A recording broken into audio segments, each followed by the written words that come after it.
Welcome friends, मैं आपके सामने गौरव मिगलानी। हम पढ़ रहे हैं 12th क्लास की अकाउंटेंसी और हमारा चैप्टर चल रहा है रिटायरमेंट और डेथ ऑफ ए पार्टनर का। हमारा ये वीडियो नंबर इस चैप्टर का 39 है।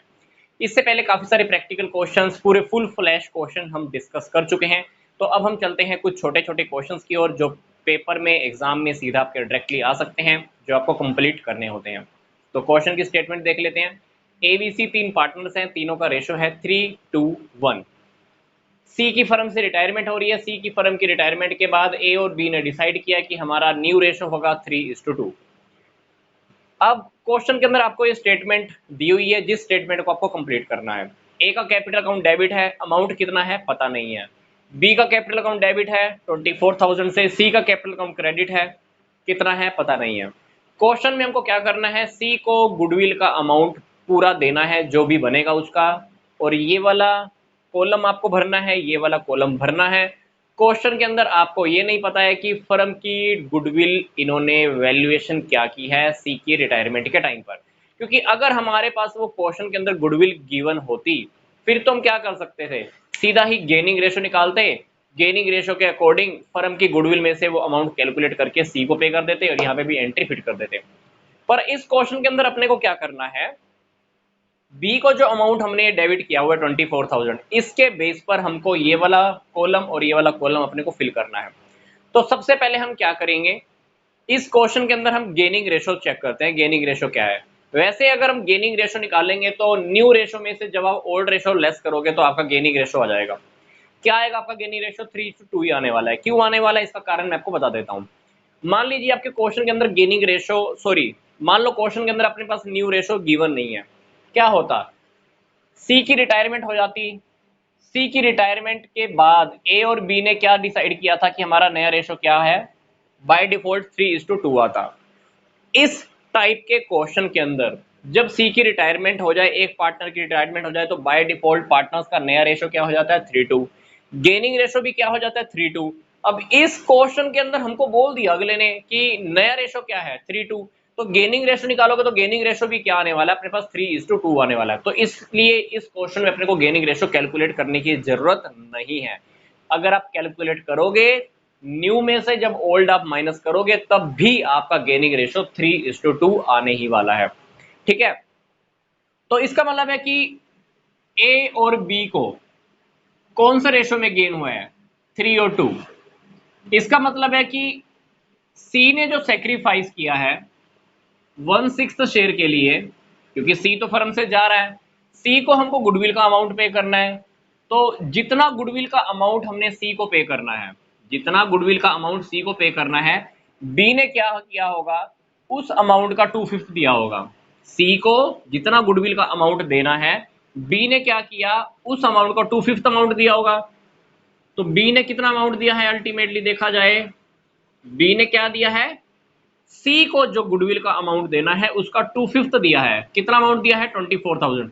अब हमारे पास क्वेश्चन में ये इक्वेशन भी गिवन है, ये भी गिवन है, सी को कितना गुडविल का अमाउंट दिया है ये हमको पता नहीं है।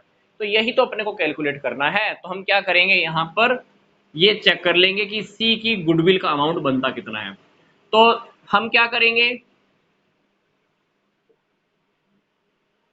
सी को यही रखा रहने दो। सी को कितनी गुडविल का अमाउंट दिया है हमको पता नहीं है, 24,000, 5, ये 5 मल्टीप्लाई में हो जाएगा, 2 नीचे आ जाएगा।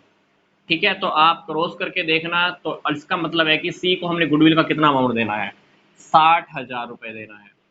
अगर सी को 60,000 रुपए हमने गुडविल का अमाउंट देना है, तो बी ने कौन से रेशो में दिया होगा, 3/5 के अंदर। तो आप ए का चेक कर लेना है, ए ने कौन से रेशो में देना है, 3/5 के अंदर। तो ए देगा 36,000 रुपीज।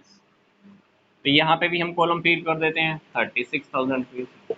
देखो क्वेश्चन के अंदर हमारे पास क्या गिवन था, ए का अमाउंट गिवन नहीं था, सी का अमाउंट गिवन नहीं था, पर हमने इस अमाउंट के बेस पर ए और सी का जो हमारा ब्लैंक पोर्शन था ये हमने फिल कर लिया। क्या किया हमने क्वेश्चन के अंदर, गेनिंग रेशो निकाल लिया। बी और ए और बी ने गेनिंग रेशो के अंदर सी को अमाउंट पे किया होगा, पर बी का तो हमको पता था, बी ने सी को गुडविल का जितना अमाउंट देना था उसका 2/5 पार्ट दिया होगा। अब सी को कितना अमाउंट दिया है टोटल, ए और बी ने, हमको पता नहीं है। मान लो टोटल हमने सी को पे किया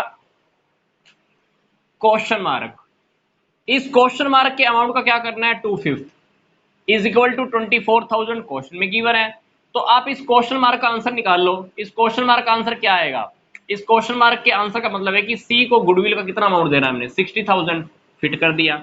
अब 60,000 अगर हमने सी को दिया है तो ए का भी चेक कर लो, ए क्या देगा, 60,000 का 3/5, तो ए के हिस्से से निकल जाएंगे 36,000 रुपये। अल्टीमेटली हमारी जो ये जर्नल एंट्री है ये हमारी कंप्लीट हो जाएगी। एक क्वेश्चन अभी हम और देखते हैं।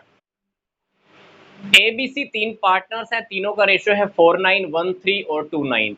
बी फर्म से रिटायर हो रहा है। बी की रिटायरमेंट के टाइम पर ए और सी ने डिसाइड किया कि हमारा जो नया रेशियो होगा वो होगा 1:2।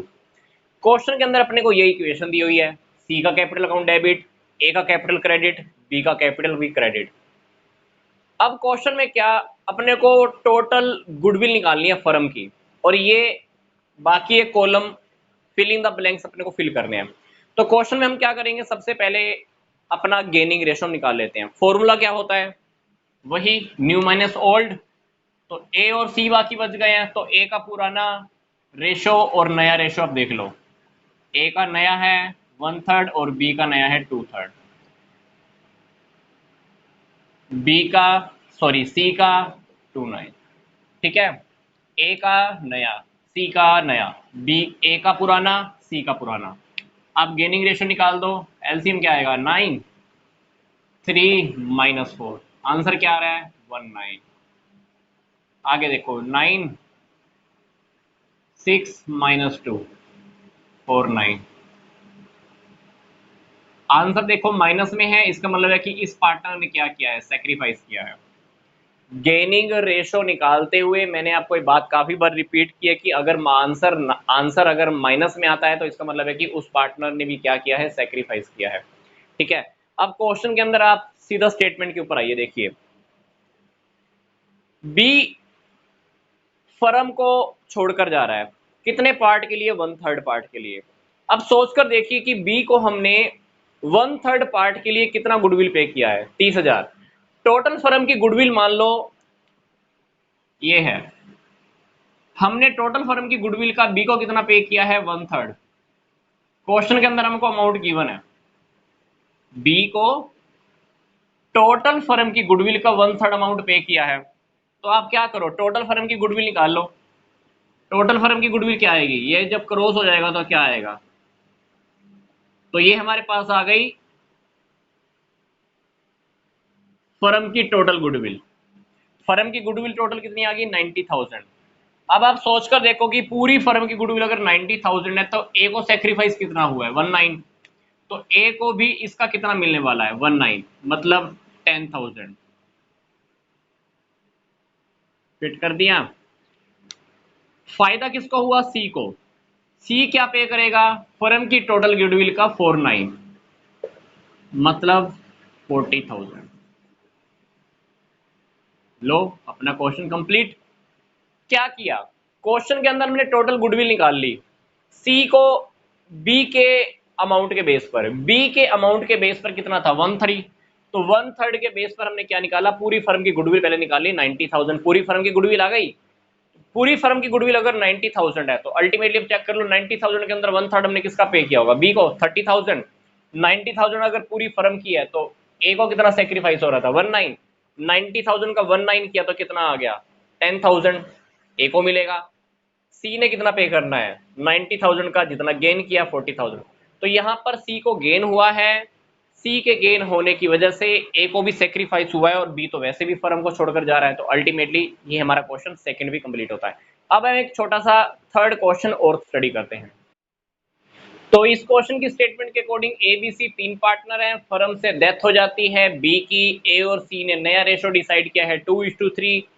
क्वेश्चन के अंदर ये इक्वेशन आपको गिवन है। क्वेश्चन के अंदर हमको क्या फाइंड आउट करना है, टोटल फर्म की गुडविल, और ये इक्वेशन हमको फिल करके दिखानी है। सेम वैसे ही हम क्या करेंगे, ए और सी दोनों का हम गेनिंग रेशो निकाल लेते हैं।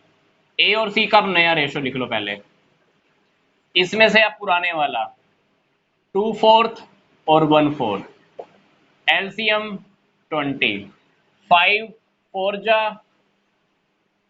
8, यहाँ पे -220, यहाँ पे भी आप निकाल लीजिए 720। आंसर ये माइनस में आया है, तो इसका मतलब है कि इस पार्टनर ने क्या किया है, सेक्रीफाइस किया है। सी को क्या हुआ है, गेन हुआ है। सी को गेन हुआ है तभी तो सी की कैपिटल हमने यहाँ पे डेबिट की हुई है, क्योंकि गेन करने वाला पार्टनर सेक्रीफाइस करने वाले पार्टनर को अमाउंट पे करता है। ए को भी सेक्रीफाइस हो रहा है, कोई अमाउंट यहाँ पे आएगा। बी को तो वैसे ही फर्म से छोड़ के जाना था, डेथ हो गई है, यहाँ पे भी इसका अमाउंट क्रेडिट होगा। तो ये 720 अमाउंट किसने पे किया है, सी ने। अमाउंट कितना है, 56,000। 7/20 पार्ट के लिए इसने कितना अमाउंट पे किया है, 56,000। तो पूरी फर्म अगर एक है तो पूरी फर्म की गुडविल क्या हो जाएगी, ठीक है। तो ये आप काट कर देख लेना, आपका आ जाएगा ये 1,60,000। टोटल फर्म की गुडविल आ गई 1,60,000।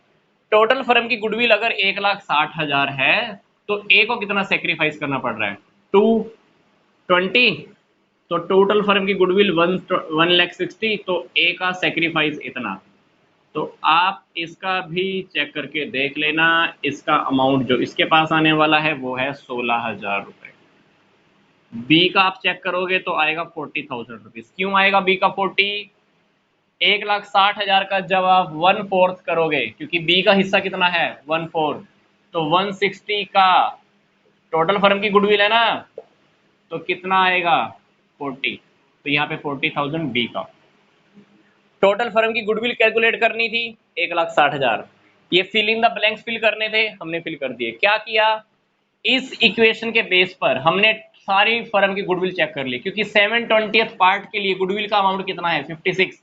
टोटल फर्म कितनी होती है, 1। तो टोटल फर्म की गुडविल कितनी होगी, 1,60,000। टोटल फर्म की गुडविल अगर 1,60,000 है तो ए को कितना मिलेगा, 16,000। तो बी का तो वैसे भी हमको पता चल गया, टोटल फर्म की गुडविल का 1/4 पार्ट, क्योंकि फर्म से इसकी डेथ हो रही है, तो 40,000 हमने इसको पे कर दिया। तो हमारी टोटल फर्म की गुडविल भी कैलकुलेट हो गई और हमारी ये इक्वेशन भी फिल हो गई। तो ये हमारा वीडियो कंप्लीट होता है। तो नेक्स्ट वीडियो से हम फिर से कुछ छोटे छोटे प्रैक्टिकल क्वेश्चंस डिस्कस करते हैं। तो यहाँ तक का वीडियो देखने के लिए आपका धन्यवाद।